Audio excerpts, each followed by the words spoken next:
হরে কৃষ্ণা। রাধে রাধে বন্ধুরা, সকল বৈষ্ণববৃন্দের চরণে জানাই আমার ধন্যবাদ প্রণাম। তো আজকে আমাদের আলোচ্য বিষয় হলো সামনে একাদশী। একাদশী কবে, আর এই একাদশীর নাম কি, আর এই একাদশীর মাহাত্ম্যই বাকি আজকে আমরা তা শ্রবণ করব। তো এবারে একাদশী আমাদের পড়েছে 11ই ডিসেম্বর 2024 বুধবার। অগ্রহায়ণ মাসের শুক্লাপক্ষের এই একাদশীর নাম হলো মোক্ষদা একাদশী। তো এবার আমাদের বুধবার দিন 11 ডিসেম্বর একাদশী পড়েছে। তো এই মোক্ষদা একাদশী ব্রত অত্যন্ত মাহাত্ম্যপূর্ণ, আর মাহাত্ম্য শ্রবণ করা আমাদের অত্যন্ত দরকার। কারণ এই দিনে, এই একাদশী তিথিতে ভগবান শ্রীকৃষ্ণ তিনি অর্জুনকে উদ্দেশ্য করে, অর্থাৎ সমগ্র মানব জাতিকে উদ্দেশ্য করে তিনি গীতার জ্ঞান দান করেছিলেন। তাই এই দিন সারা বিশ্বে গীতা জয়ন্তী মহোৎসব পালিত হয়। তো মোক্ষদা একাদশীর মাহাত্ম্য এখন আমরা শ্রবণ করবো। মোক্ষদা একাদশী অগ্রহায়ণ মাসের শুক্লপক্ষা মোক্ষদা একাদশী ব্রহ্মাণ্ড পুরাণের অন্তর্গত যুধিষ্ঠির শ্রীকৃষ্ণ সংবাদে বর্ণিত হইয়াছে। মহারাজ যুধিষ্ঠির কহিলেন, হে দেবদেবেশ, হে বিষ্ণু, আপনাকে আমি বন্দনা করি। আপনি ত্রিলোকের সুখদায়ক, বিশ্বেশ্বর, বিশ্বকর্তা ও পুরুষোত্তম। অগ্রহায়ণ মাসের শুক্লপক্ষ যে একাদশী, তাহার নাম কি, বিধি বাকি ও কোন দেবতা একাদশীতে পূজিত হন, তাহা আমায় অনুগ্রহ পূর্বক বলুন। ভগবান শ্রীকৃষ্ণ বলিলেন, মহারাজ, আপনি উত্তম প্রশ্ন করিয়াছেন, উহা দ্বারা আপনার যশ ও চতুর্দিকে বিস্তার লাভ করিবে। এখনই অগ্রহায়ণী শুক্লপক্ষ একাদশীর কথা বলিতেছি। ইহা শ্রবণ মাত্রই বাজপেয় যজ্ঞের ফল লাভ হইয়া থাকে। এই একাদশী মোক্ষদা নামে কথিত হন। ইনি সর্বপাপ বিনাশিনী ব্রত মধ্যে সর্বশ্রেষ্ঠ। ইহার দেবতা শ্রী দামোদর। তুলসী মঞ্জুরি, ধূপ, দীপ প্রভৃতি দ্বারা শাস্ত্রবিধি অনুসারে শ্রী দামোদর দেবীর পূজা করিতে হইবে। দশমী ও একাদশী দিবসের কীর্তাদি পূর্বকথিত একাদশীর নয়। এই উপবাস দিবসে তপ, নৃত্য, গীতাত্ম সহ রাত্রি জাগরণ বিধেয়। হে মহারাজ, এই একাদশীর প্রসঙ্গক্রমে একটি অলৌকিক কাহিনী বিবৃত করিতেছি, শ্রবণ করুন। ইহা শ্রবণে সর্বপাপ ক্ষয় হয়।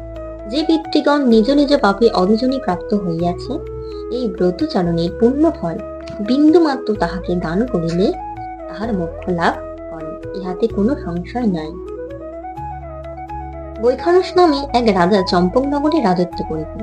তিনি অত্যন্ত প্রজাবৎসল ছিলেন। তাহার রাজ্যে বেদ, বেদান্ত পরাঙ্গত বহু ব্রাহ্মণ বাস করিতেন। তাহার রাজ্যের মধ্যে সকলের সমৃদ্ধশালী ছিলেন। এইরূপ সুশৃঙ্খল ভাবে রাজ্য শাসনকারী সেই রাজা একদিন নিশীথে স্বপ্ন মধ্যে তার পিতৃগণকে অধোজনি প্রাপ্ত দর্শন করিলেন।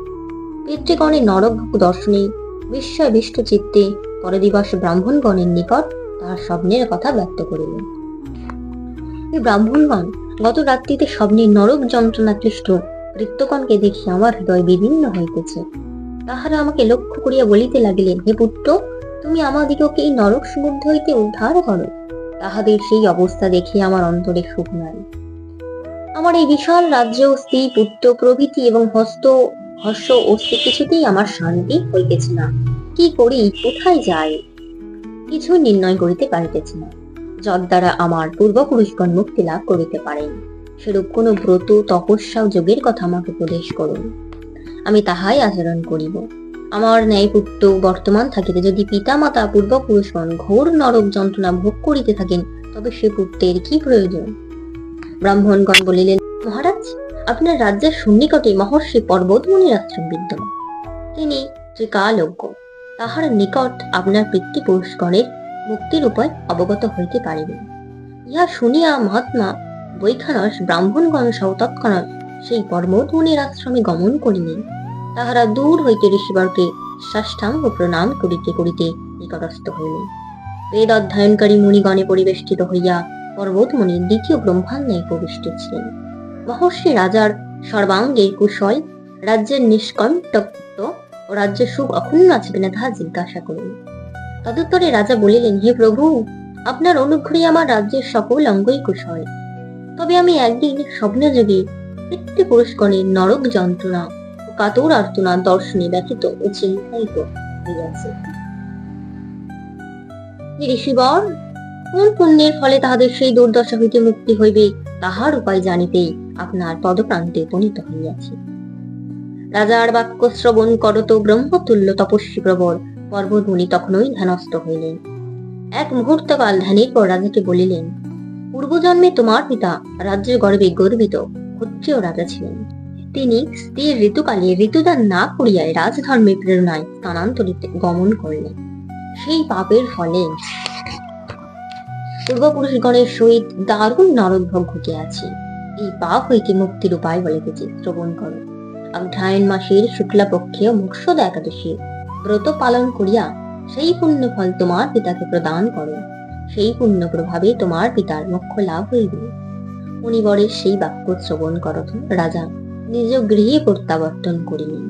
অতঃপর অগ্রহায়ণ মাসে সেই পবিত্র তিথির আবির্ভাবে তিনি স্ত্রী পুত্রাদি ও অন্তঃপরিবার সহ যথাবিধি মোক্ষদা একাদশী ব্রত পালন করিয়া ব্রতের পুণ্যফল পিতার উদ্দেশ্যে প্রদান করিলেন।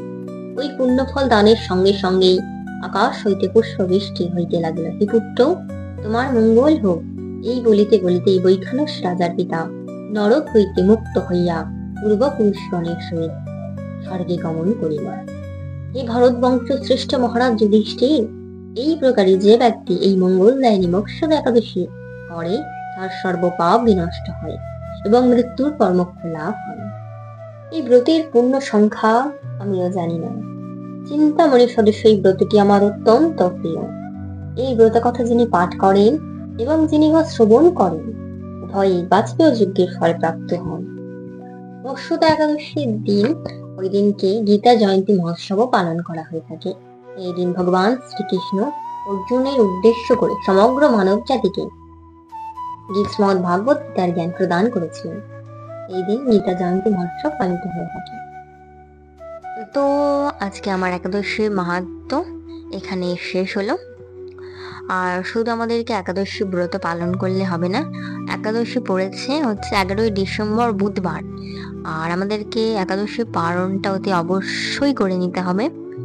অর্থাৎ বুধবারের পরের দিন বৃহস্পতিবার একাদশী পালন করতে হবে 6:30 থেকে 9:30 মধ্যে। এই সময়ের মধ্যে আমাদেরকে ভগবানের প্রসাদ গ্রহণ করে পালন করে নিতে হবে। তো রাধে রাধে বন্ধুরা, আজকে আমার ভিডিওটা এখানেই শেষ করছি। আপনারা সবাই সুস্থ থাকবেন। হরে কৃষ্ণ, রাধে রাধে, হরি বল।